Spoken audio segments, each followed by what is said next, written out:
General जेके बंसल, आपकी तरफ मैं रखना चाहूंगा।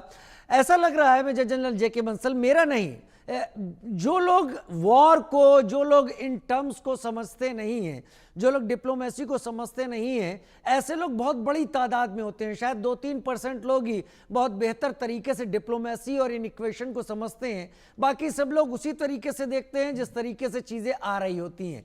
तो मैं उन लोगों की तरह से सवाल आपके सामने रखना चाहता हूं, क्योंकि सब लोग खबरें सुन रहे हैं लेकिन जानना चाहते हैं होगा क्या। तो क्या ऐसा हो सकता है, जिस तरीके से ये जंग एक एक करके 8 दिन पूरे कर चुकी है, क्या ईरान इजराइल जंग भी ईरान इराक जंग या रूस यूक्रेन जंग की तरह से सालों चलने वाली है? जेके बंसल साहब।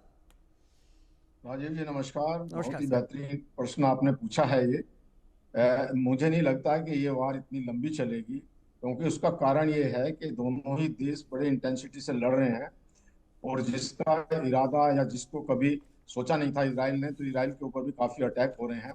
और अटैक में से उनके 10%, 10-20% जो है इसराइल की मिसाइलों को वो नहीं रोक पा रहे हैं। इसलिए इसराइल के अंदर में बहुत जो है विध्वंस हो रहा है, काफी डिस्ट्रक्शन हो रहा है। और जो अभी नए उनके सेनाध्यक्ष हैं ईरान के, और जो सीडीएस हैं, और जो उनके जो आरजीसी के आईआरजीसी के कमांडर हैं, उन्होंने एक जो अपनी स्ट्रेटजी बनाई है, और जो मिसाइलों का जखीरा निकाला जा रहा है, और कुछ मिसाइल ऐसी भी हैं जो ओरेसनिक टाइप के हैं। तो इस प्रकार से काफी इसराइल के ऊपर में इस तरह के झटके लाते हैं। हालांकि इसराइल ने 40% उनके लॉन्चर खत्म कर दिए गए हैं, और जो न्यूक्लियर ठिकाने हैं उन पर भी वार किया जा रहा है। जहां तक आपने फोर्दो की बात करी, उसमें फोर्दो जो है करीब 100 मीटर नीचे, करीब 300 फीट से भी ज्यादा है।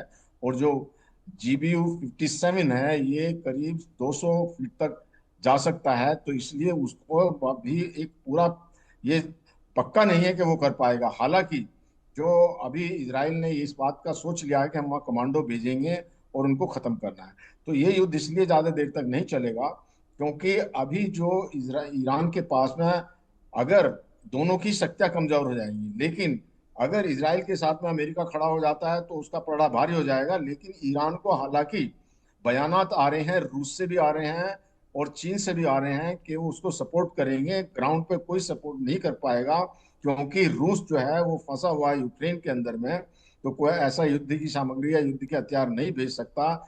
चाइना जो है वो कुछ हथियार भेज जरूर रहा है, लेकिन अपने सैनिक कभी नहीं भेजेगा। तो इस स्थिति